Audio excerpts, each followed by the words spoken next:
You can see my screen also, right? Yes, sir. Okay, great.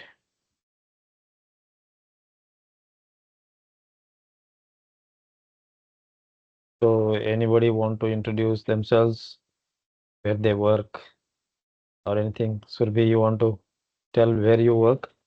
What is your area of expertise? I'm just picking somebody till we start our class.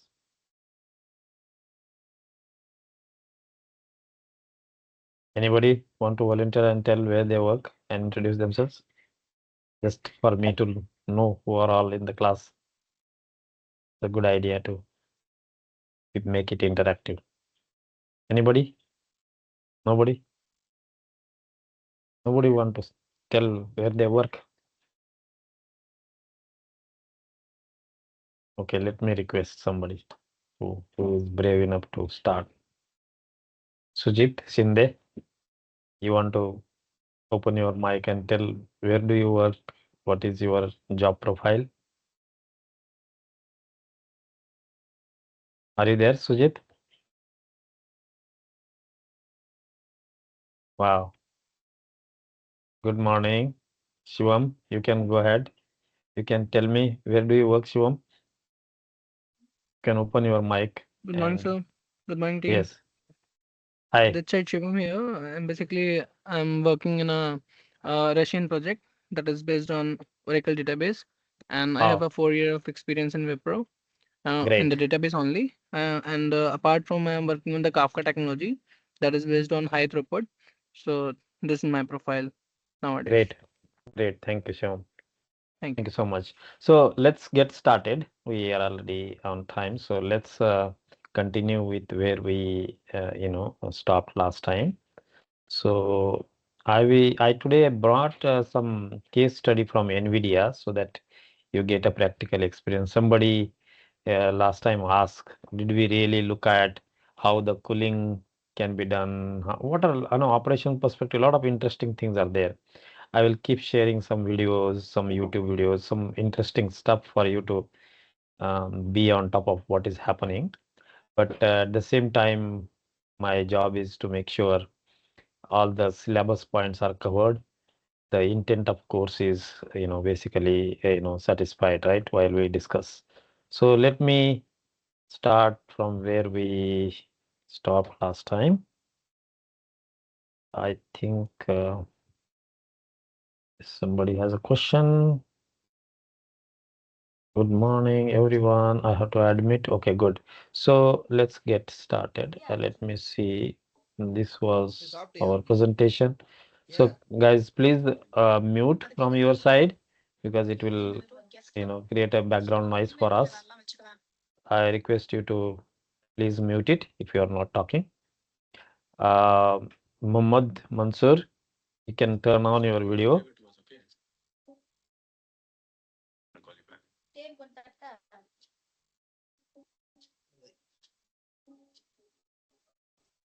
Okay, guys, can you, Mohammed, can you please close your video and mute yourself? Mohammed Mansoor, please turn off your video and mute yourself. Thank you so much. You guys can hear me, right? I was muted, I think, looks like. Please confirm that you can hear me. And I already started the recording. Yes, you are audible, sir. Thank you so much. So let's get started. Um, Okay, I was here. We were talking about flattening the IT organization, right? What are the challenges, basically, skill gap, managing change. These are very simple thing. You can read through it. We don't want to spend a lot of time on this, but let's go to the good case studies and all that so that you know what is happening latest in this area. But you should know that, this whole server management, server design, operation, all, we need to understand what is happening in the IT organization also, right? Communication, collaboration is important. Maintaining employee engagement is critical, right? So these are different challenges in IT organization nowadays. So basically, we have to have proper planning, effective change management strategies, and you have to do the ongoing evaluation to ensure a successful transition to the flattened IT organization. It's a very changing area, right? So we talked about operational versus capex expenses, right? So what is happening today is a lot of yeah, organization are preferring to use cloud infrastructure. So if that happens, that means you don't spend lot of money in capital expenses, right? You don't one second, one second. Um,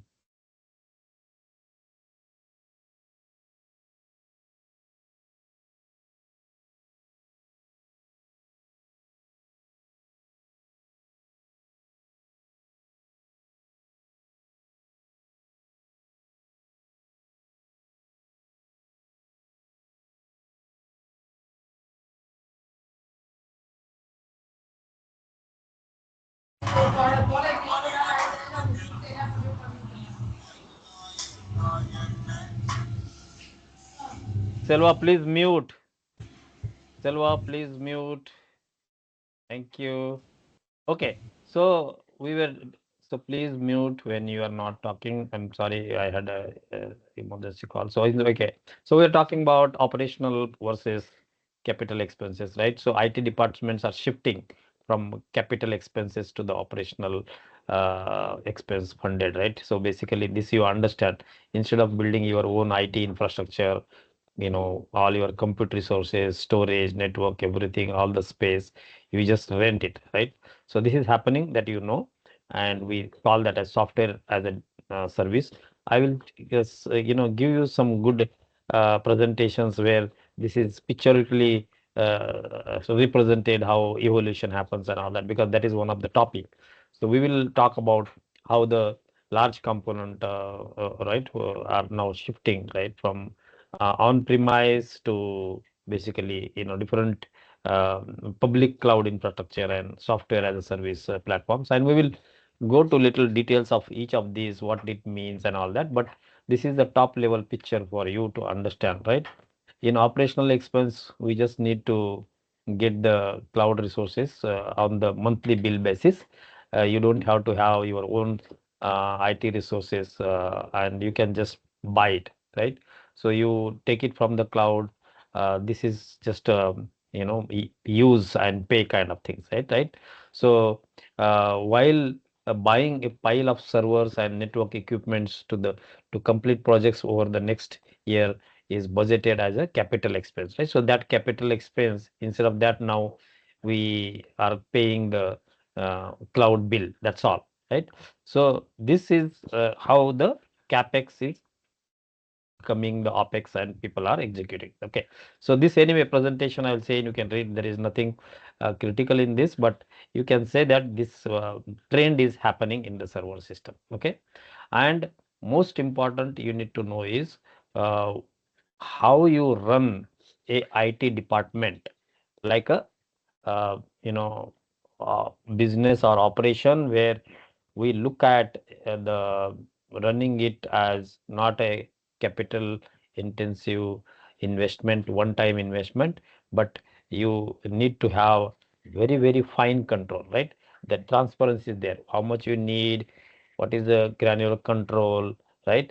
And OpEx based model, right? You can rent, lease, and monthly you can pay as per the use. So this is the main idea, and offering insight and help the customer to increase efficiency and accuracy over the course of billing cycle, because you can find out quickly, right? How much memory you are using, how much compute resources are required, what is the trend of consumption, and based on that you can be very flexible, and you don't have to invest all the money immediately. And this when you do it on premises, your own infrastructure, it takes time to install, set up, and all that. Here everything is like you give the notice, you just send the email, and you have the additional resources available for you to use. Okay, so this is something very interesting, right? And also you remember software defined storage, right? The storage also, right? You don't have to buy your own storage. Hyper converged infrastructure. I just briefly last time asked, but we will discuss these terminologies also. because this is very important for you to understand what are these terminologies, what it means and all that. Okay. So CapEx versus OpEx, this is what the change is happening, right? CapEx, you have to buy whole data center place, you have to rent that place space also, right? You have to maintain it, hardware, server, storage. You have to buy the software license, everything upfront you have to do. That is CapEx. And OpEx may no need to worry about data center place, or you just pay monthly like Azure services, right? Based on your consumption, pay monthly for the storage and compute, and subscription based, right? Softwares all are subscription, paying monthly based on the consumption. This is what it is. So in this CS02, what you understood is what is the data center, what data center and its values, and most important thing is reliability, scalability, elasticity. And these three things I just gave the definition, but today I will try to help you understand this with respect to how NVIDIA is doing, so that you know practically what it means and how this is managed today. Okay, so we will talk about that just quickly. And the last part we saw was IT. How do you go from capex to opex, and how do you manage? And then we will now go to the part where I wanted to show you the case study, so that practically you understand how things are done. Okay, so I made some modifications in the presentation, so I put it in the latest UDC. And in this I will just briefly, although we covered the parts theoretically, but I wanted to give you a quick case study of how this is being done now. Let's say take an example of NVIDIA, and we can so you can refer this. I will send you this, but see generally, okay, I'll go from here so that we can quickly go, right? So we want to take the NVIDIA case study and explain what is scalability, reliability, and elasticity means. We have definitions we have already gone through. You can look at this presentation and find out what is that concept, what is the definition, real-time example, and understanding perspective, how it is. Okay, so I will just quickly run through it. Okay, so first thing is scalability. Scalability means, what is the concept? Ability to handle growing work by adding resources, right? Grow on demand. That is the simple understanding. What is the goal? Goal is to maintain the performance levels during the traffic spikes. So you can handle the more loads. That is the goal in scalability, right? What is the benefit? You can always stay always up, right? You don't have to you can prevent the system crashes during high uses, right? And the metrics, how do you measure it? Measure by request processed per second. How fast you can give whatever requests are coming for data center use, right? So finally, outcome is basically long-term growth without redesigning the system. That is all scalability means. So this is a very good table I found. So please use it for your understanding on scalability.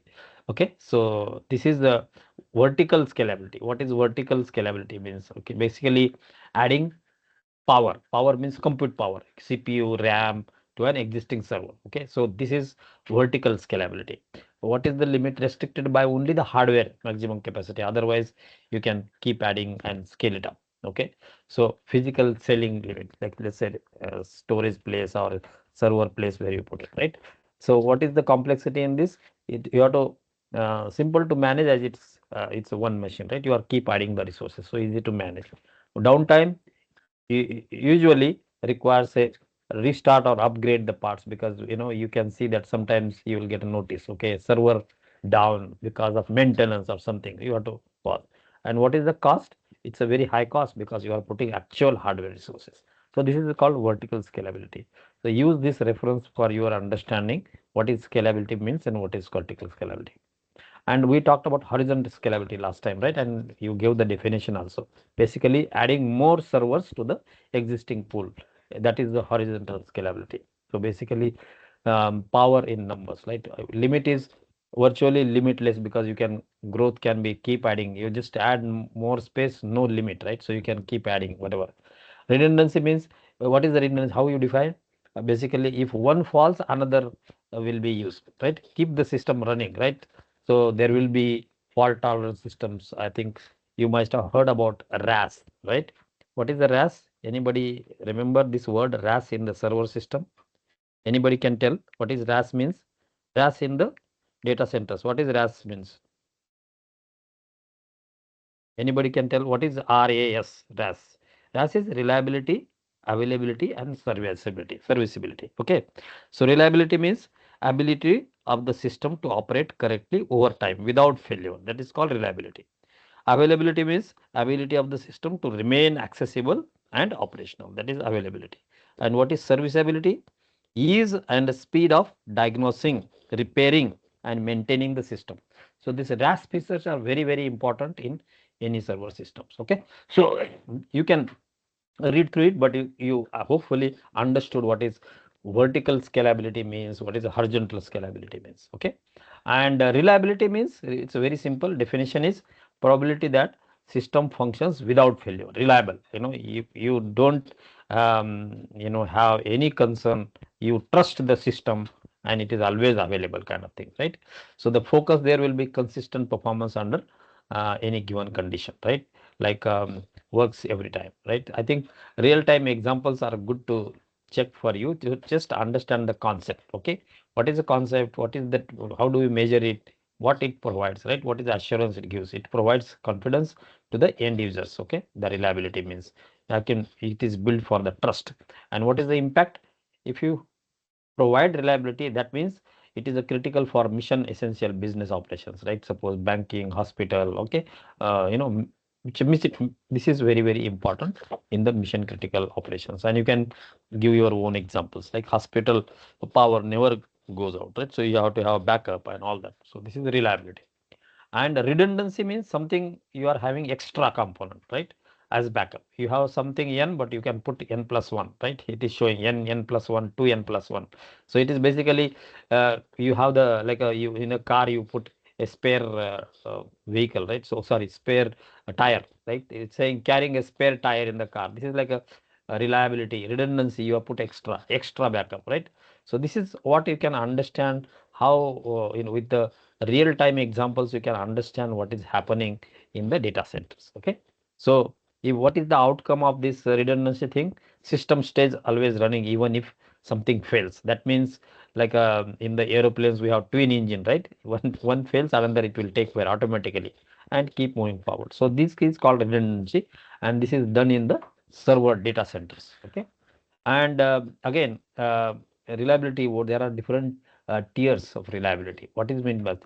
So you may be asked in the examination, or you should know what data center tiers means and how they are classified.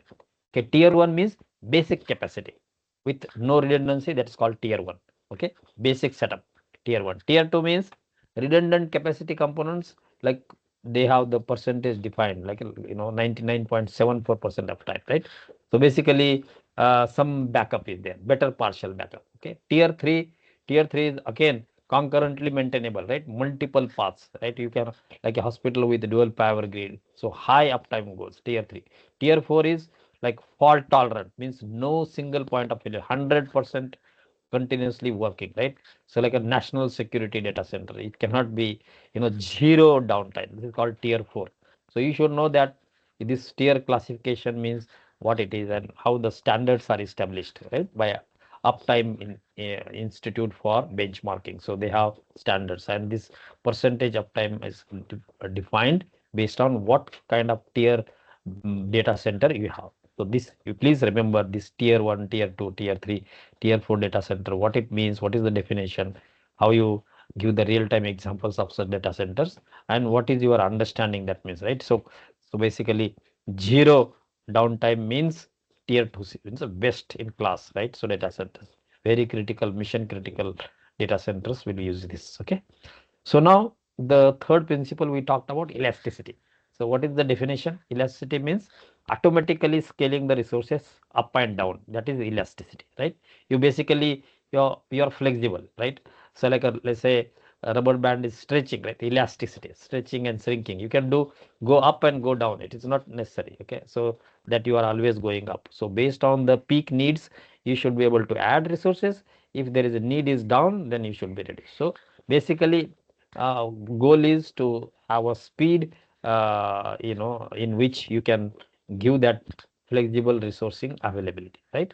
So what is the final value it can bring, a key differentiator for cloud data centers, basically renting more seats for event, right? So you can, based on the requirement, right?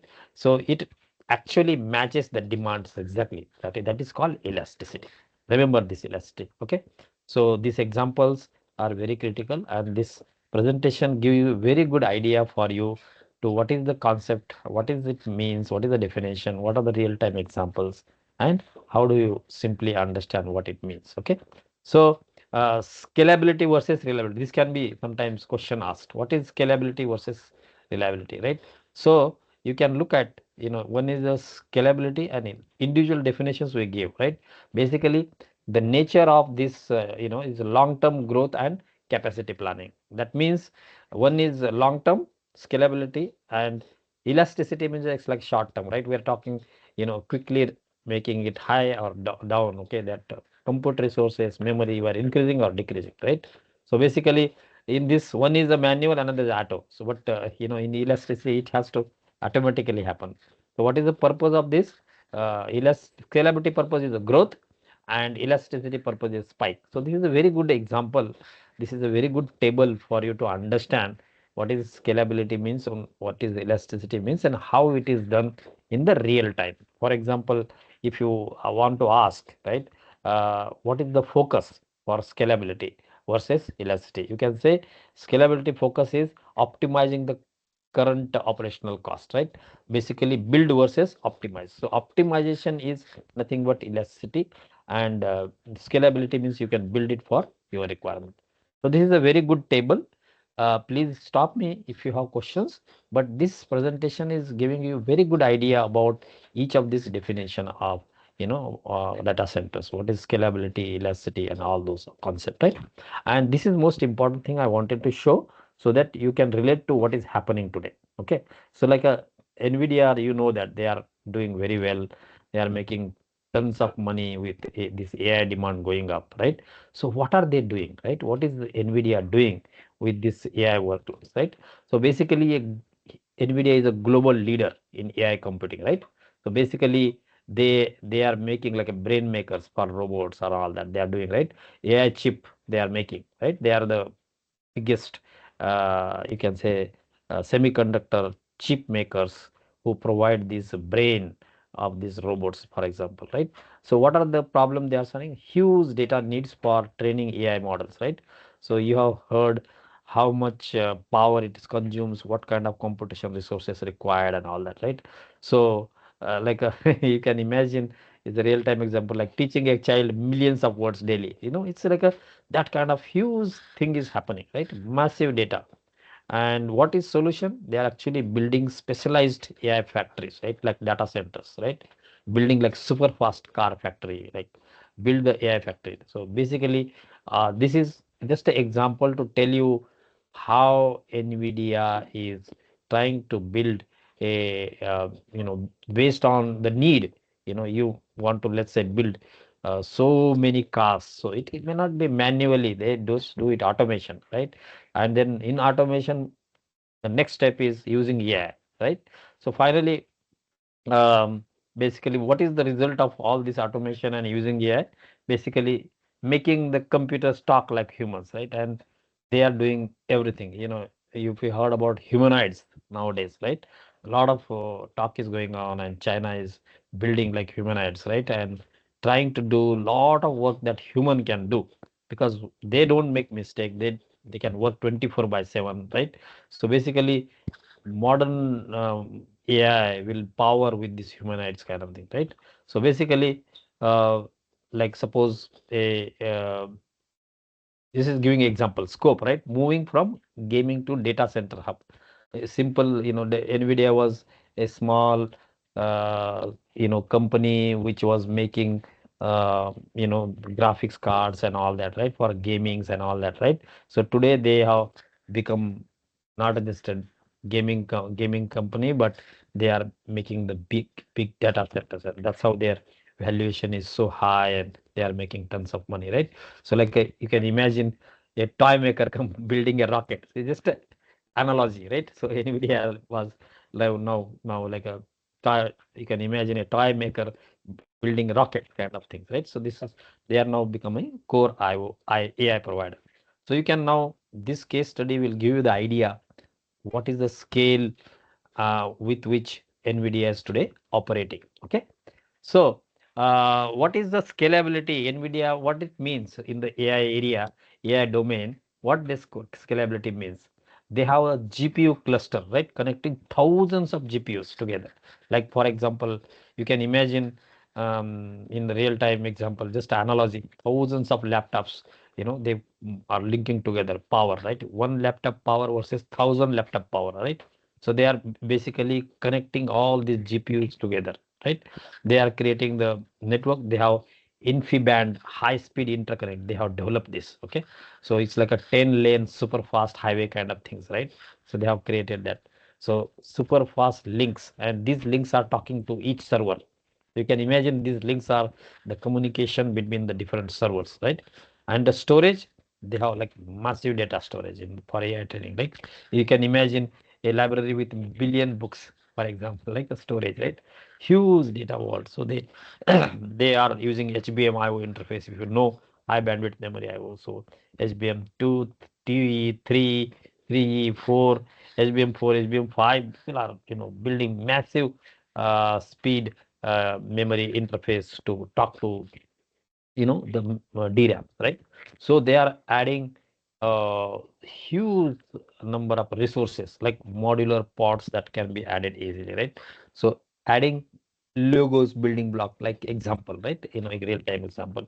So they are easy to expand. That means easy modular growth they are trying to do. So tiny to huge, that is their growth, right? So I hope you are understanding how scalability is being done in NVIDIA. This is a real-time example for you to see how NVIDIA is operating in terms of what we talk about scalability means. Okay. So in the reliability side, what they do, they have Bluefield DPU, data processing unit for isolated security. So reliability, right? We want to make sure, it is always running. We want to trust these systems, right? They have secure chip levels. They have monitoring means AI driven health check for hardware. Okay, if anything goes wrong, you can take analogy in the real time example, smart car, like warning you the oil is less now, you only have oil enough to go 20 miles, something like that. It's giving already that self-healing system. So they are building in the data centers. Okay. Now they will have redundancy, means like they have liquid cooling to prevent overheating. That means if anything happens, right? Like you can take example, radiator keeping engine cool. So same thing in the data center, right? So they have cooling stays on, based on your requirement. And here you will be surprised why redundancy it is saying, because we want to make sure if something is hot, then dynamically you should switch over and use additional resources available to make sure it is continuously running, right? Basically idea is it has to be a stable, very stable. That means the software will manage all the GPU health, right? Like you have a flight control for smooth flying, right? So basically the AI inference and training should continuously happen. It should be steady, and you can rely on that whole data center for doing all these operations, right? So they would have backup. What is that backup? They have something called Omniverse nucleus. You can go and Google search what is Omniverse means. This is all, you will be surprised in the NVIDIA. There are more software engineers than the hardware design engineers. Okay.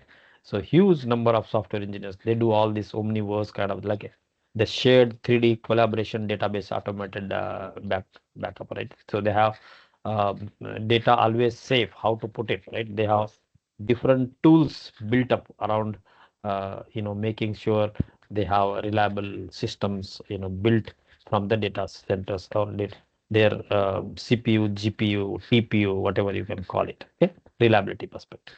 Okay, so how they are simplifying the design, right? Their goal is reducing the management complexity. That means, like you can imagine, in real time, one remote for all devices, like kind of, right? Make it easy. That's, you can just relate this to what is being happening in the NVIDIA design side, right? They have NVIDIA AI Enterprise Unified Software Tool is there. You can just Google search and find out what is NVIDIA AI Enterprise tool does. It's basically very easy to use one software platform. They have built it, and lot of automation, by the way, self-configuring networking for clusters they have built, right?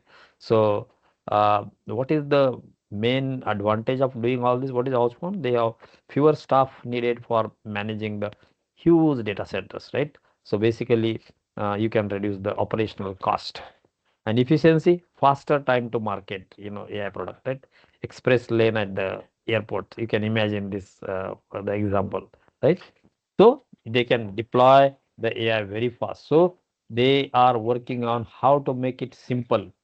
What are they doing to achieve that simplicity in the data centers, right? So what automation they are doing, what kind of outcome they are looking at, how the efficiency is improved, what tools they are building. So this is a very, you can say, relevant case study for you to understand what is happening in the data center side. Okay. So what is the focus? Focus is always, cost reduction. That means you want to do more with less. Okay, do more with less, right? That means energy bill should be less. You should be using less space. So they are using dense compute requires less floor space. So they are making smaller and smaller. They are putting a stacked, DRAM interface and your chip GPU, TPU, whatever, right? CPU, they are stacking it. They are putting it together, 3D uh, stacking. That will help them to use less space, less power, and basically CapEx, right? From OpEx via cloud partners. So you reduce the CapEx. You just use the Azure or anybody's, existing cloud and reduce the cost. And those guys will invest heavily billions and billions of dollars, buy the GPUs, TPU, whatever is required, and that infrastructure is available for smaller players to rent it and use it. So you are all everybody want to move from capex to opex. So those guys also will have thousands of customers, so they will able to manage the need demand. Okay, but one person is investing capex heavily, but they will be able to monetize it over hundreds and thousands of customers, right? Instead of everybody investing capex, you have capex invested by big players like Google, Amazon, or Microsoft, and they will rent out the compute resources, memory, whatever is required uh, as per the use. Okay, so you can now let's see the comparison, right? What is comparison? Basically, what is a scalability means, what is reliability means, what is elasticity means. Example we have taken. So scalability means you talk about capacity. When you say reliability means system uptime, and elasticity means cost and flexibility. You can up and down, right? Flexible, right? So this is a very good summary file for you understand what is this comparison between scalability, reliability, and elasticity. So this is a very good presentation. Please keep it handy, go through it, and understand what it is. Okay. So finally, all of that we are doing. How do you know? How do you measure the success? Right? So basically, are you able to monitor it? That means you can detect the issues before they cause downtime. So that is monitoring is very important. Security means zero trust architecture. It means you always trust it. There is you don't have to worry about this something is going wrong or uptime is there, some issue will come. So how do you make sure even security means even the attack, right? Somebody is entering, like a lot of people are initially they were worried. How do I use Azure cloud system and push my data, my company data, confidential data on the cloud? But now these cloud vendors are saying we will keep your data very secure. You don't have to worry about it. Okay, nobody can look at it. Even we don't look at it basically, right? So they are adapting to AI and deep learning and all that, and that is being applied not just for doing some research in certain area, but that is used for managing the data center also, right? So everybody has to learn now AI tools, AI skills. Basically, we are making everything simple. That means elegant design where we minimize the human errors, make sure that design, operation, and maintenance, everything has been taken care in a simple, very methodical, systematic way, so that you get all the benefits that you can think of for designing operation of the data set. Okay. So what is happening in future? You can just look at some of the examples of what is happening, right? You have heard data centers, different types of data centers, but right now you can say there is something called edge data center. What is means computing happening closer to the user. That is called edge data center. There is something called green data center. What is a green data center? Focus on 100% renewable energy. That is green data center because it needs a lot of power, right? How do you save the planet and don't use the fossil fuel for generating electricity and using? So they are renewable energies, right? Liquid cool using water fluids to cool chips, right? They are trying to do, liquid cooling. Various innovations are happening, but you can think about this. These are the important trends. AI ops. That means AI is managing the data center itself. So basically, um, how do you make sure that operational cost, that human staff, which can be, error, yes, okay, human can make error, but this AI automated stuff cannot. Now something coming up, quantum, right? You have heard even Bangalore, somebody build a quantum computer, okay, 64 qubit quantum computer. Next gen computing will be all like quantum computers, right? Basically, fast. These computers are amazingly fast. You can look at, maybe if time permits, I will talk about how the quantum computer works and how it is different than today's, computer. Basically, this is you need to understand, instead of 0 1 in today's computer, they are qubits, and we will, maybe if time permits, I can talk about what is this quantum computer and how they can change the way the data centers are built in future. Okay, so you should know. And we talked about this adapt and anti-flattening. So please look at this. I'm not going to go through each of these line items, but it's very fundamental that we discussed earlier. So to end this presentation, to make you understand, look at how the capex shift is happening, how the scalability, flexibility is doing happening in both in operational expenses as well as capex expenses. And this is the real uh, uh, data as of today, right? What it means and how it is done, right? So basically, this simple understanding perspective, capex shift means rent, don't buy. Consumption means pay per use. Cash flow means keep cash free. Scalability means grow in bits. Flexibility means cancel anytime, like subscription, right? A Netflix subscription, you can, like that. These are all very good, examples, real-time examples for you to understand these concepts. Okay, so please go through it. So this ends my CS02. We are supposed to finish it, last week only, but this is a good way for you to, I will share this presentation in Takshila so that you can have, so use it, the old presentation as well as this presentation. So this is a little bit, we added few real case studies and give more examples for you to better understand it. So I will stop here and see if there are questions. Okay. Anybody has any questions? Do you think this presentation is useful for you to understand the data centers, how they are built and what is scalability, reliability, elasticity means? Yes. Anybody can say yes, we would relate it, understand the concept wise.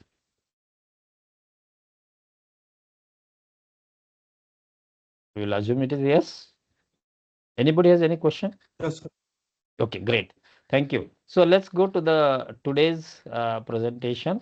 I have put it, this together in terms of, let me make it a slideshow, slide only.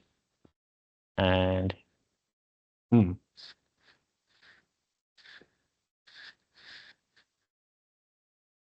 okay, what is happening? Okay, we'll go to the quiz, by the way, later, but I want to share this presentation. This is very, very useful and very easy to understand for you. It includes the case study. So I think basically in this class, what we need to understand is data center design, right? What are the components? A history of the modern data center. These are the syllabus points, right? And we will take a case study of NVIDIA because this is latest and greatest. NVIDIA is doing a lot of stuff, right? So we will talk about how the modern data center, from original data set. So today, what's happening? How there is a rise of the monolithic storage array, and what is the visualization concepts for like software-defined servers and all that. So that is the syllabus points. For ensuring that these points you understand well, this is a very good presentation. So data center evaluation, you can see initially like uh, all servers, network, storage, everything was together, right? So it's one place. Then this virtualization came in, and a lot of things we are now, this main components are there, but the way they managed and handled is different. And then next evolution is software defined data centers, right? So if I will stop here and check what is the change when we say software defined data center means what? Can somebody just open your mic and try to explain what is your understanding about software defined data center? Anybody?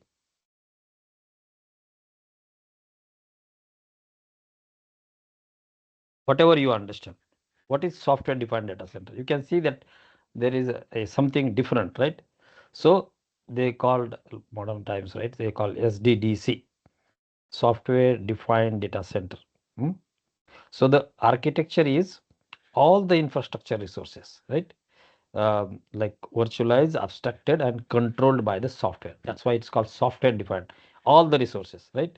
Basically, in the older time, they are physically, right? They are manually configured on physical hardware, right? Instead of that, now everything is done by. So, in a simple terms, you can say hardware provides the capacity. Hardware is required, but software will define how to be used. That is a software defined data set. Okay. So, how do you explain? Hardware provide the capacity of the data center, but software will define how to use that hardware resources, right? So in the traditional data center, you will have server, storage, networks, right? They will be configured manually, and they are like tightly coupling between the hardware and workloads, right? The provisioning is very slow. It will take weeks, right? Hardware centric operation, right? And in the software defined data center, the compute, storage, and networking are fully virtualized. Okay, fully virtualized, 100%. So some virtualization was there in the middle, but you see the software defined, fully virtualized. Okay, there is a centralized software control plane. Okay, and provisioning can happen in minutes, not weeks. Right, the policy driven automated operation, everything. Right. So what are the core building block for software defined data center? The core blocks are virtual machines are there. Okay, then there is something called hypervisor. Okay, the software dynamic CPUs, like memory allocation is all dynamic, so any workload can run on the server. That is what the idea is, automation, right? So there is something called software defined storage. That means storage abstracted from physical disk, and then there is something called pooling of HDDs, hard disk drive, or SDDs, or all these across servers. The pooling will happen. So basically, data services in software. Basically, example, right? AWS. If you heard about AWS EBS, conceptually, software defined storage is AWS EBS. Okay, look at what is AWS EBS means. It has a feature like replication, ensure coding, right? Snapshots, tiering, all those mechanisms are there. I will one time just discuss about what this software defined storage means and how it is architected and used. But I'm just giving you the idea of what is the difference between only hardware centric versus fully software defined center. And you can see that, flexible, scalable, automated is the keywords. This is what is happening in a future data centers. Okay. So history you can go through. What was a big racks, big computer, right? The chips came in 1971, and then you have small computer, then become bigger and bigger machines, right? So how the evolution happens, right? Finally, you can say, like by 2002, you see that Amazon Web Services, they started, right? Because Amazon guys actually started selling the books, and he realized he need to have the lot of compute resources, memory, and all that, right, for e-commerce perspective. And this concept of web services has come into the picture. So you can read this. Unfortunately, the fonts are very low, but I will maybe make another presentation with this little bit font bigger size, so that you understand how evolution of the data center is happening, and how the big players like Amazon, Google are doing it. And now the latest trend you are seeing, that all the data centers will be in the sky, right? All the guys who control, there are thousands and thousands of satellites now, with few satellites too. I was seeing some video where they were showing every year how many satellites we are putting it. Whole earth is surrounded by these satellites, and thousands of satellites are now there, and these satellites will carry your data centers. Okay. So I think this is old, but you can read through it. I will not go through every sentence written here, but this is a very good material for you to read through and understand, right? 75 megabytes. Can you believe? Today's terabyte standard, what is this 75 megabytes? This is like a very old IBM 1956 kind of disk based data center, right? So it weighted over tons. Now we can it was moved by big machines, cargo planes or whatever, right? But now that it would have magnetic memory, spinning disk, right? All that. This is old, right? Very, very old, right? So you can think about, this is good example. This is a good material for you to understand from where to where we actually moved, and how the memory, the compute resource, networking, how it evolved, right? So please read through it, just to give you the idea, right? In 1990s, the data center design had each application running on each server, right? So there will be set of servers with locally attached storage media. So now that is not the case. We are talking about virtualization and all the software defined data centers, right? It's a totally different way of running the data center and designing it. Okay. So again, the components are same: server, network, storage, and this is the data center, right? Computing. And these components are not changing, but the way they are built, right? So you can see that this picture is a very good picture to tell you how these servers are built, right? There is a racks, right? Many servers are put in the racks. Okay, pick. There is a, then how they put the physical storage, right? There will be disk arrays, right? There are the can say physical compute resource is there, physical network is there, and server for server virtualization like vSphere or Hyper-V, or this is the next level of thing. And then there is something called virtual machines. So you can see that how the computing components are arranged in a server system. You can look at it and you can understand each part of it, how it is done. Okay. So I will explain more on this, what is virtual machine means and all that. But at this stage, anybody want to tell what is virtual machine means? Anybody knows what is virtual machine means? Anybody? Please turn on your mic and explain what is virtual machine means. So virtual machine, It's a machine that is accessed via software. very good. Software based, right? Emulation of the physical computer, right? It runs its own operating system and applications, correct? While sharing the underlying hardware with other virtual machines.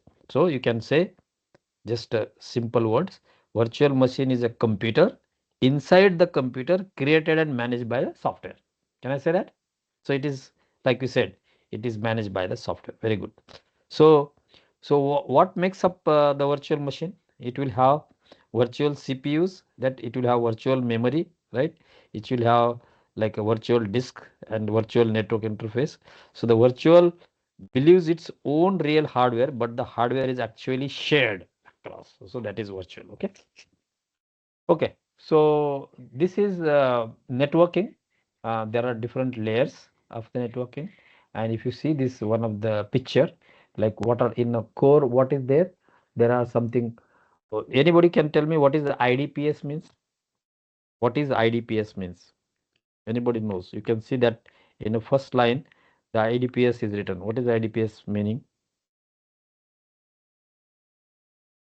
It is an instruction detection and prevention system. Okay, that is called IDPS.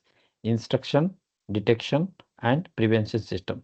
It is for the security system that monitors the network traffic and system activities. Okay, IDPS. Please note down.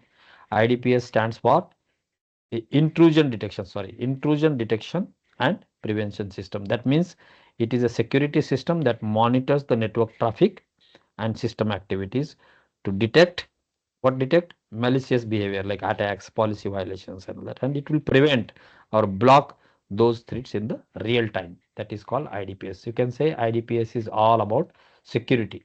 Then there are core routers. Okay, then there is a firewall, VPN. Anybody can tell what is VPN stands for? What is VPN meaning? You have Virtual heard of, private network. okay, what is it? It is a technology that creates a secure encrypted connection over the public network, right? Like internet, VPN, Yes, sir. making it appear as if your device is directly connected to the private network, but it goes through virtual private network. Okay. What it does, by the way, there is something called secure tunnel, right? The privacy, remote access, right? It encrypts your data, hides your IP address, it protects the data on the public networks, and it will allow you to securely access the private resource. So Okay. it can make you access like network access from other countries. Correct. Correct. So basically, you want to access the private data, but first you encrypt your data, hide your IP address, protect data from on any public network, and then allow you to access the private resource. These are the steps done by the VPN servers, or you can say VPN way of working, right? VPN, what it does. Okay, so you can maybe I will I think we need to talk more detail on VPN, okay, how it works, right? Your device connects to the VPN server, data is encrypted before leaving your device, then encrypted data travels through the internet, so nobody knows what is that data. Then VPN server decrypts the and forward the data to the destination, and the destination at the destination traffic appears to come from the VPN server, right? Why we use VPN? Because it is secure, a safe browsing experience, right? Connecting like your branch office to the headquarter, you can do that through the word VPN, right? You can access the internal company servers from remote, like somebody said, internationally we can look at. So VPN. Okay, what is the load balancer does? Anybody can say what is load balancer means?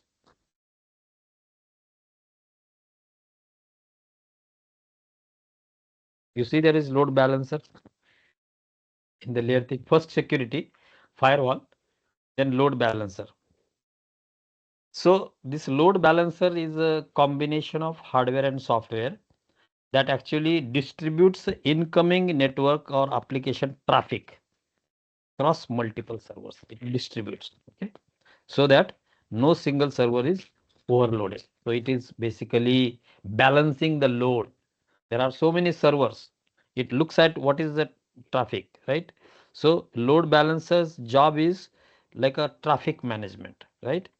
You can imagine load balancer job is traffic management. That means it is like sending the user request to the best available server. Okay, so I hope you understood what is a load balancer does. Okay, it take the traffic or whatever incoming data on the server, and it sends to the exactly available server. So why it is required? Because one server cannot become overloaded, right? So that performance will degrade if you overload a certain server, right? Single point of failure will become that server becomes a single point of failure, and we want to avoid that. So with a load balancer, what you can do, you will get a better performance, you will get a higher availability, scalability, and fault tolerance. All these benefits you will get it by load balancing. So you can see this data center, how this network is built. Okay, you have the IDPS, we have firewalls, we have load balancer. All these schemes are there, and there are so many servers.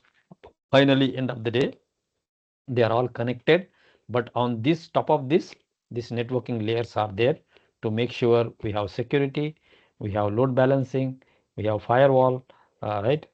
So all those aspects. Okay, now if somebody asks you what is the requirement for the modern data center networking platforms, what you need to have.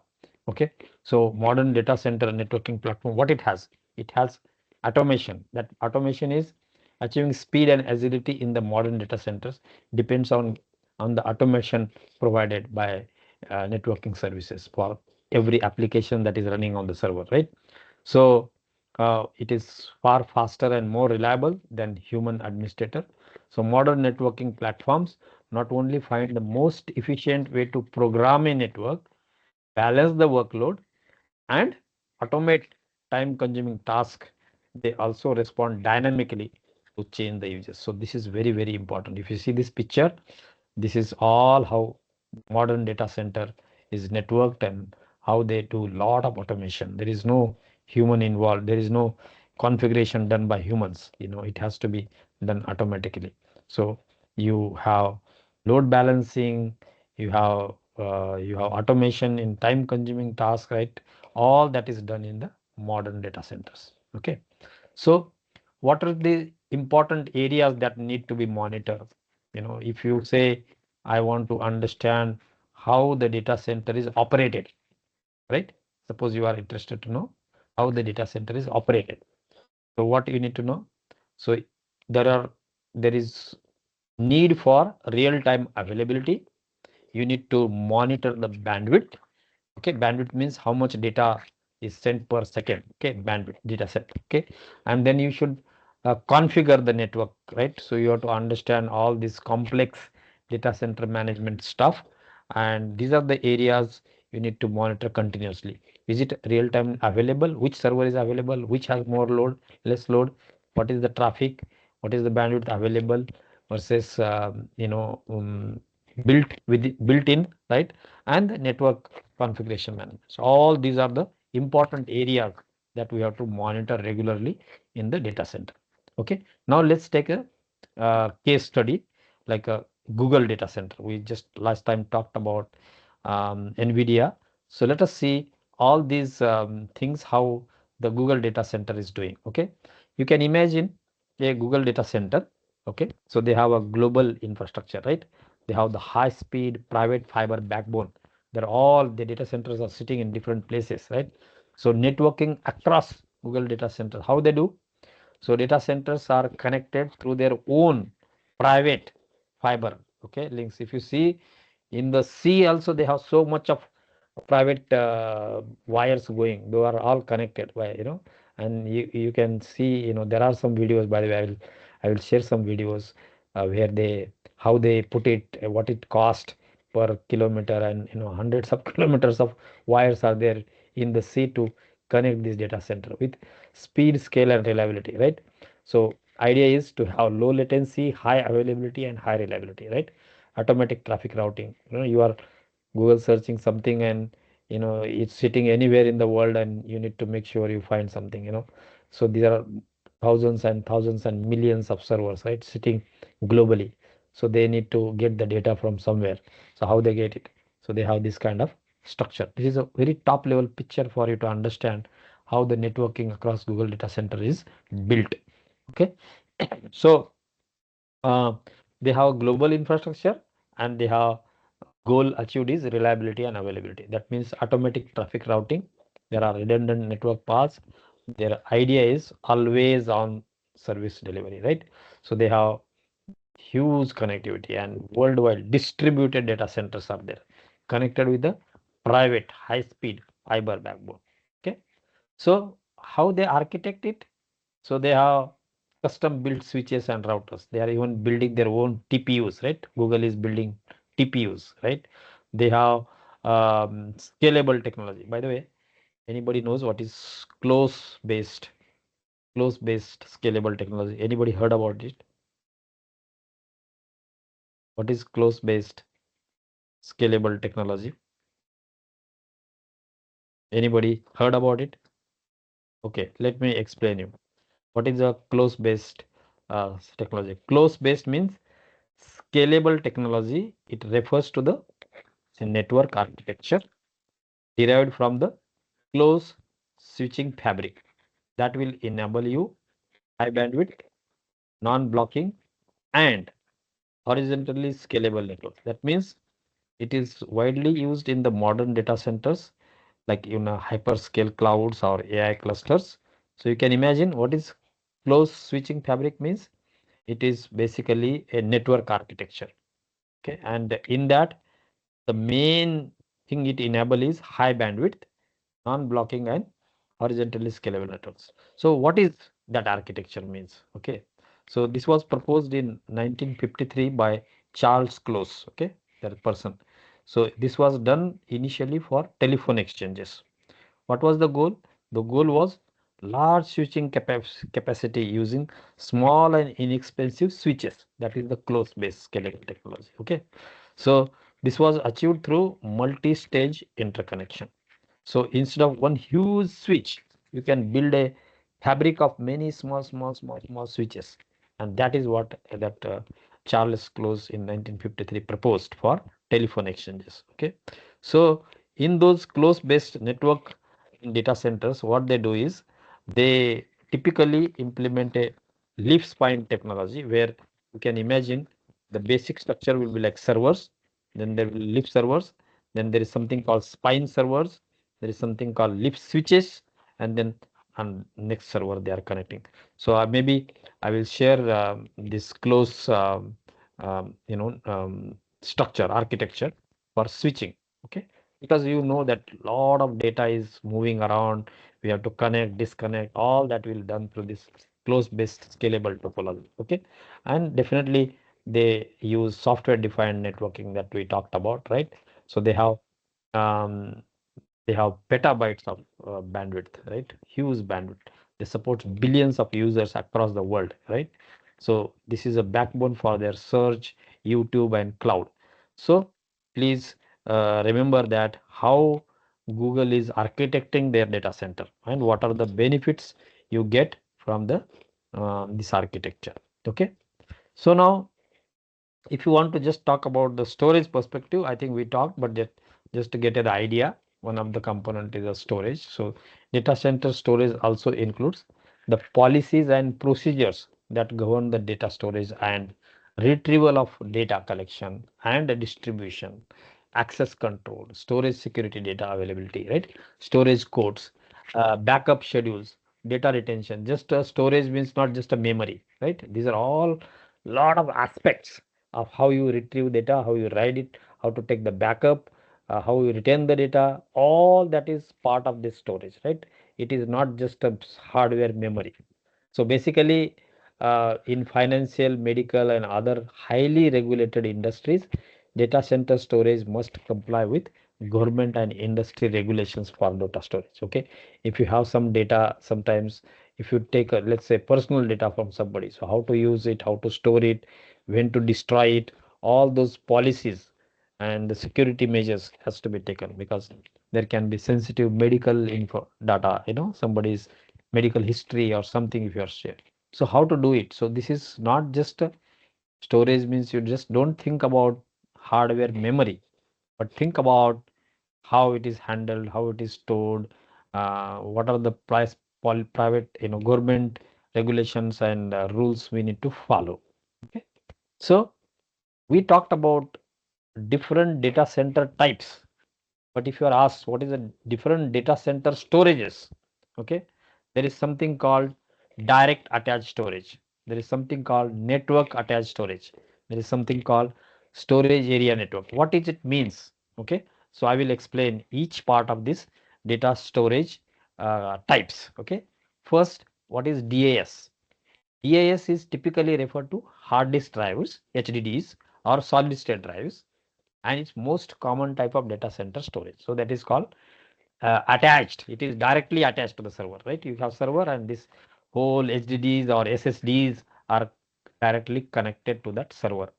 Just as like name shows, it is direct attached, means our host server is directly connected through the network, through Ethernet to this storage disk, okay, HDD or something. So this is, you can say, direct attached storage. This is one type of storage. Second, what is the advantage of this? There is cost saving. That means it is much cheaper than other storage technologies such as NAS and SAN. We will see why, okay, but and the price per GB for these types of storage devices is very low because hard disk drive. We will see how the NAS and SAN works, and then you will know why it is low cost. Okay, there is a cost saving. Okay, but better performance compared with other network storage solutions that cannot be affected by network based bottlenecks because it is directly connected, right? If any problem is there, network congestion is there, there is no problem. So you can understand performance perspective. This is definitely good, but cost perspective you will understand when I talk about NAS and SAN. Okay, but what is the disadvantage? You are directly connected, right? Limited scalability. How to scale it? How to today we are talking about a lot of automation. How do you do automation? How do you share the resources? All that is not possible, right? So not shareable, right? It cannot be connected through the internet because it is directly connected to the each server. Okay, the cost wise, how we will now let's see the NAS. Okay, you can explain me why NAS and SAS storage is expensive than direct attach. Okay, anybody can guess why NAS is cheaper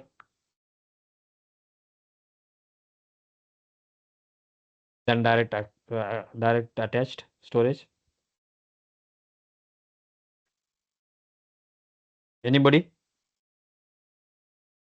Just guess why. But first, let me explain you what is NAS means. Okay, this is network attached, as the name says, network attached storage. It is very simple. You have all the computers or servers, and they are not directly connected to the memory. They are connected through network. Like in IoT, what you do, each of the device is talking to other device, but they don't talk directly. They are talking through cloud. So IoT, Internet of Things. So one device talking to another device through the cloud. Similarly here, one server talking to another memory or the memory, there is a separate servers or separate clusters, and they talk to each other through the switches, through the network. So the file level data center storage device that supports multiple users to retrieve the data from centralized disk, TCP IP network, right? It is usually has its node on the local area network LAN without the intervention of application server, allowing the users to access the data on the network. You can see there is not a direct connection between server and the storage. There is something called LAN or Ethernet switches are there. Now you can tell me the cost wise how the NAS is cheaper because you are sharing so many resources, right? You can add more users. You can assume the cost per bit how much it is, right? So this will ensure that network in the network you share the resources. Okay, initially definitely you need to have additional LAN and Ethernet switches added, but if overall operational cost, capex initially more, but operational cost and optimal utilization is possible, so it is cheaper. Okay, this is NAS. And what is a SAN?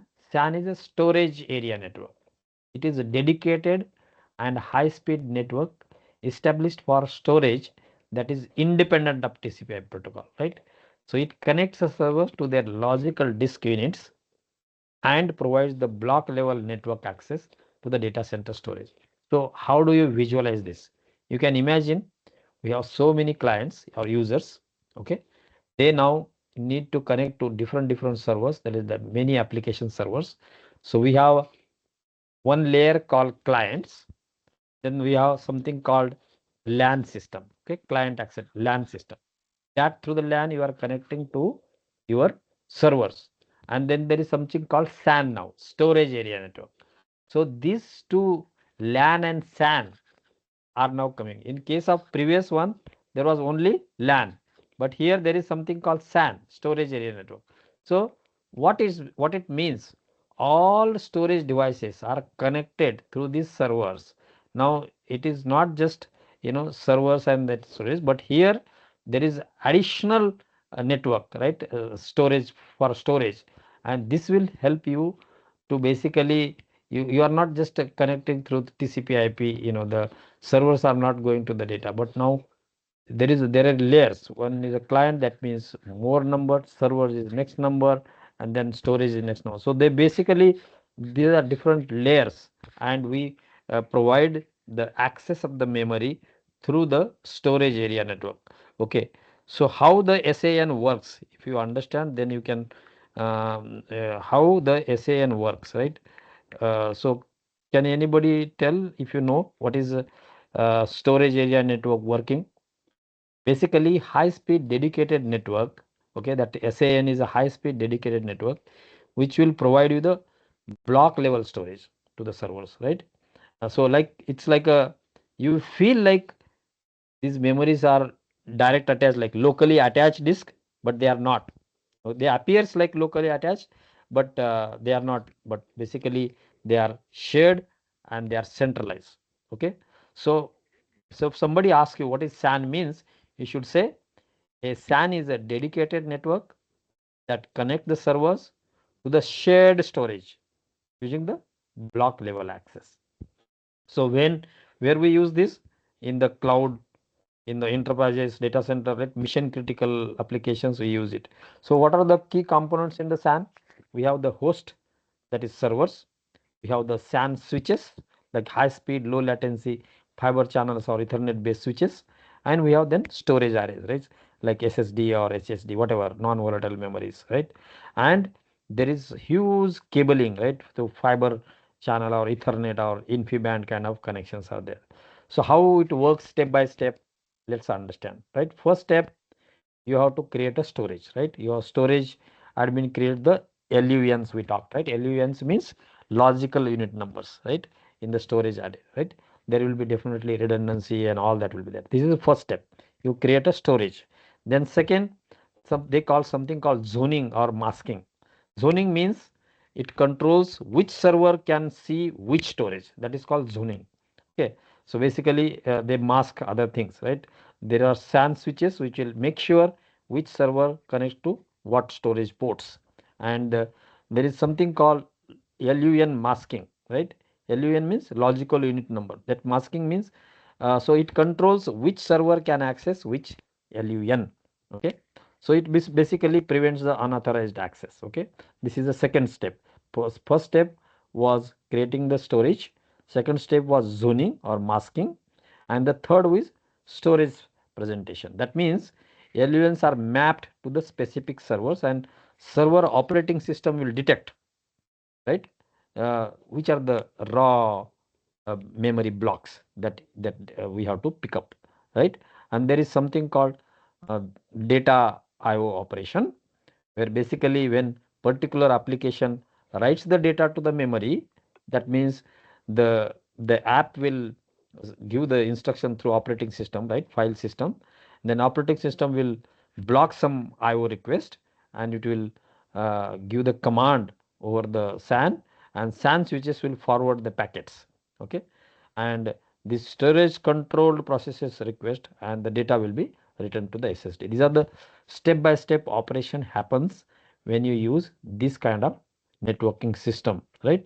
Basically idea is multi-pathing, high availability, right? Multiple paths exist between the server and storage.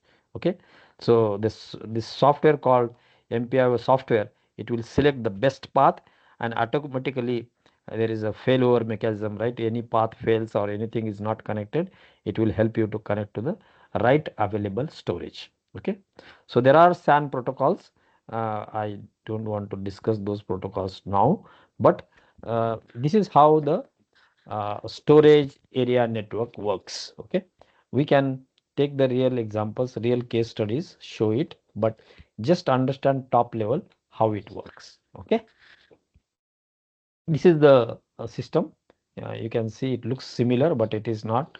You have storage area network is like this. and they definitely it will help you to do the scalability, performance, use case, right? Use case is, let's say, Amazon, right? Last time I talked about NVIDIA, then talked about Google, and let's say this is the Amazon data center, how they do it, right? So basically, Amazon data center definitely like. By the way, what is the S3 ecosystem means? Anybody knows what is S3 ecosystem means? Have you heard about this? S3 ecosystem. This refers to the set of services, tools, protocols, and applications built around Amazon's S3 compatible object storage. Okay. So in a much broader sense, so this is a standard for object storage in the cloud and data centers. So what that S3 means? S3 means there are 3 S. Simple storage service, that is called S3. So this is coined by Amazon. S3, simple storage service. Basically, key idea is store the data as objects, not like files or blocks, right? And access through the APIs. That is the main idea. Okay. So basically, what is an object? Object means data or metadata. Now, by the way, what is metadata? Anybody want to explain what is metadata means? Data about data. Very interesting. Data about data. Very good. What it means? Can you describe it a little bit? So it is the information that describes, explains, and give the context to the actual data, right? Making the data easier to find, understand, and manage. Data about data. Very good. Metadata. Okay. So if somebody asks you to define metadata, what will you say? Metadata is the information that will describe the other data. So data about data. Okay. So like example, right? Suppose example, you have photos, right? So what is the data? Data is the image itself, right? And what is metadata? Suppose we are taking the example of metadata. Data is, let's say, photo. What is metadata then? Image type. Image Image type. Very good. size. Excellent. Date. When do you take the data? What camera model you use? What location? What is the resolution? This is all metadata. Okay. I hope you understood. Data is example is image, and metadata means when we took that photo, what camera model you use, what is the location, what is the resolution, all that information, data about data. Okay. Metadata. Okay. So if I give you the example of song file, how do you data? Audio file is a song file, right? This is data. What is metadata? Can you give example? A song file is there, and that is data. Now, what is the data metadata for song files? Location of Bitrate. Yes, please go ahead. So, who is artist? Who is singing that song, right? What is the album? What is the duration of that audio file, right? All the kind of information. I think you understood what is data and metadata. Okay. So S3 ecosystem. S3 stand for. Can somebody repeat, please? S3 stand for simple. Simple storage service. Very good. Excellent. Okay. So understanding how Amazon AWS leverages cloud and IoT to build the scalable, reliable data center storage ecosystem. So how they leverage this IoT, right, and the cloud, how they do it. Let's understand the AWS system, right? So data center storage, impact of cloud and IoT, right? Now you can see you have the IoT sensors, Internet of Things, right? Sensor means you can think about so many embedded devices. Let's say sensors are there, and there are client devices are there, mobile phone or laptops or whatever, and we have cloud, right? So with hundreds of massive data centers spread across the planet, cloud vendors like Amazon Web Services or Microsoft Azure or Google Cloud or IBM Cloud, or there is Alibaba, has the scale and the global reach to satisfy the capacity and the data locality demands of the enterprise all over the world. Hence, the cloud, IoT, and data center storage will, you know, arrange like this. You can look at this picture and you can understand what is the endpoint, what are the devices who are accessing those endpoints or sensors, and how they access it through the cloud. So this IoT, you can exactly feel how this data center storage, you know, impact the cloud and IoT. Okay, so now what is the architecture, how it works? So AWS IoT core connects billions of IoT devices securely. Okay, so they have so many IoT devices, billions. Okay, and those IoT devices are connected through AWS IoT core. That means there is a secure you know, system through which these all billions of devices are connected securely. So IoT devices generate continuous real-time data, right? Sensor data that will be sent to the AWS IoT core. Data is ingested using some HTTP protocols, some protocols. Okay, then also, by the way, anybody can explain me what is MQTT protocol? Anybody have heard about this MQTT protocol? What is it? Have you heard HTTP protocol? Let's talk about MQTT. MQTT stands for Message Queuing Telemetry Transport. Basically, it is a lightweight publish subscribe messaging protocol and designed for low bandwidth, high latency, or unreliable networks widely used in IoT. Okay, this is MQTT. What it does, it actually allows devices to exchange messages efficiently through the central broker using topics. What is mean that devices do not talk directly to each other. They talk through the this through this you can say message queuing telemetry transport. Okay, so there is something called publisher, subscriber, broker. I have to explain those terminologies. Basically, I will tell you what is publisher means, which will send the data. Okay, what is subscriber means, which receives the data, and the broker means central server that routes the data. So this MQTT architecture has a three core components. One is the publisher. Publisher means who sends the data. Subscriber means who receives the data, and broker means the central server that routes the data, routes the messages. Okay, so basically they use something called topic based communication.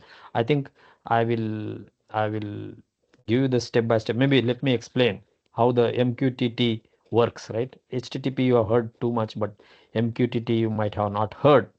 Basically, client will connect to the MQTT broker. You understood, broker is like a server, right?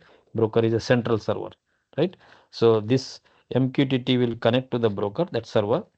Then publisher will publish the data. Publisher means the guy who is sending the data to the topic, and the broker will forward message to all the subscribers. Subscribers are one who are receiving the data.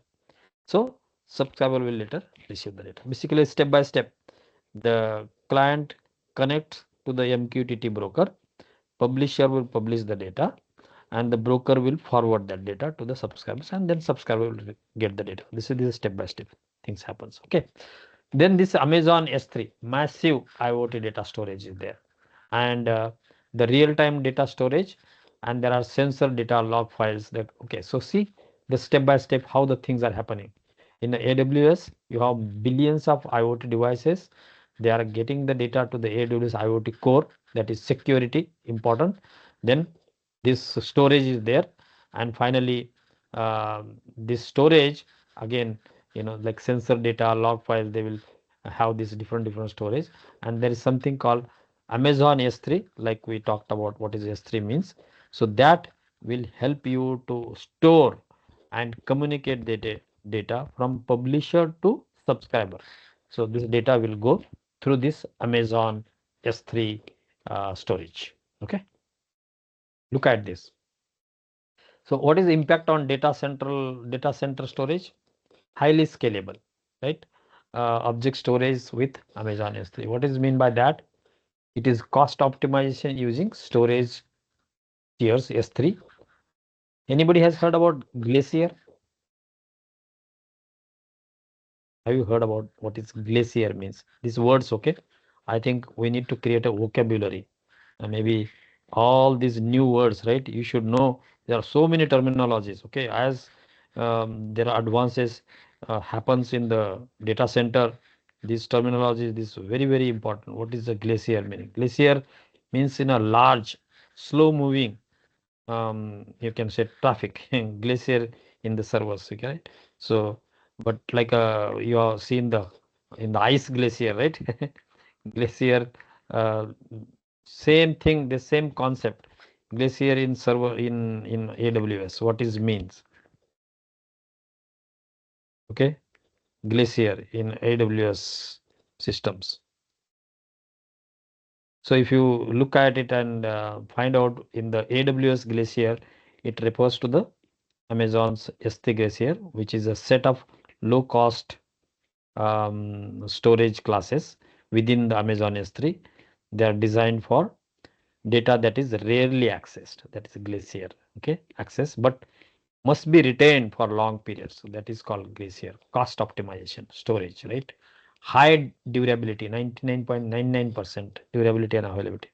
So if somebody asks you what is Amazon Glacier means, you should say there is like a, in the S3 Amazon S3 system, they are like a long-term data archives, right? So it may not be used regularly, but they archive that data. Okay, so long-term data archiving is nothing but AWS Glacier. Okay, why we need this? What problem it solves? Basically, there is a high cost for keeping rarely used data, right? So what you need to do is need for the long-term retention, right? Years of your storage data. So for whatever reasons, compliance perspective or regulatory perspective. So mm, so you need to have that Glacier storage. This is, you can say, long-term storage mechanism. Okay, so there are different classes, by the way, instant retrieval, flexible retrieval, and all that from the Glacier. So Glacier, you can think a data which is not uh, continuously used or repeatedly used. Okay, so it supports the real-time analytics and long-term archiving of the data, and it enables a global, secure, and elastic data center storage. So you can see this what is the Glacier S3 means in terms of, these are the new words for you maybe, but this picture gives you a very good idea of what it means. Okay, so what is the monolithic? I will stop here after finishing this part. What is the monolithic storage array? Okay, so basically there is an inefficiency at the scale actually, right? There are two components. First is the servers, and then we have something, they're computing, like servers very commonly used. So this is one, and second is a storage, right? So it would have been totally normal at this time to see a server that regularly ran at 10% CPU utilization, thus wasting massive amount of resources, right? So why this monolithic storage array has built? Because you need to make sure we use compute resources and memory to the optimal possible way. So the solution is, I think we will discuss when I next time talk about it. The first problem is underutilization. Second problem is the data storage utilization. These two problems we have to solve, and for that this monolithic storage array system has come into the picture. The first problem is underutilization of CPU, and second problem is basically data storage, how much you put it and how much you are using, right? So you have all these RAID controllers, cache memory, port processes. I will explain that next time in detail, but with many islands of the storage created by placing direct attachment storage with every server, there came a great inefficiency caused by the need to allow the room for the growth, and that's monolithic storage. We will discuss that in in details. So as an example, imagine that a enterprise has 800 servers in the data center. Each one has 60 gigabits of unused storage capacity.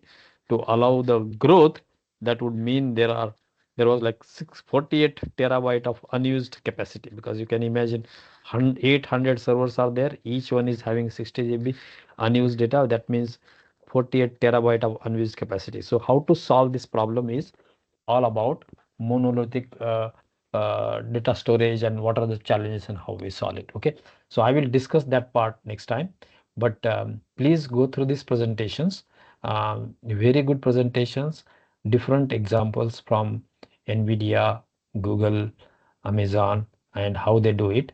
If you understand this, you will be able to appreciate how the evolution of data center is happening and how these big cloud companies, you can call them, right, managing the data center, and globally enterprises and every user is using them. You will appreciate that. Okay, so I will stop here.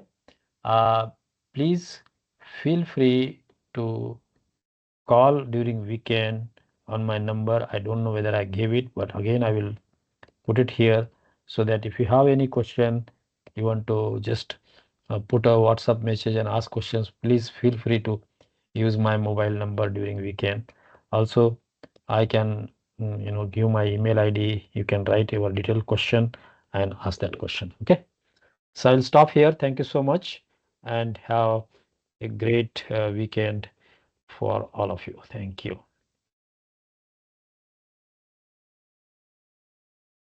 Okay, I can wait for a minute if you have any question. Thank you.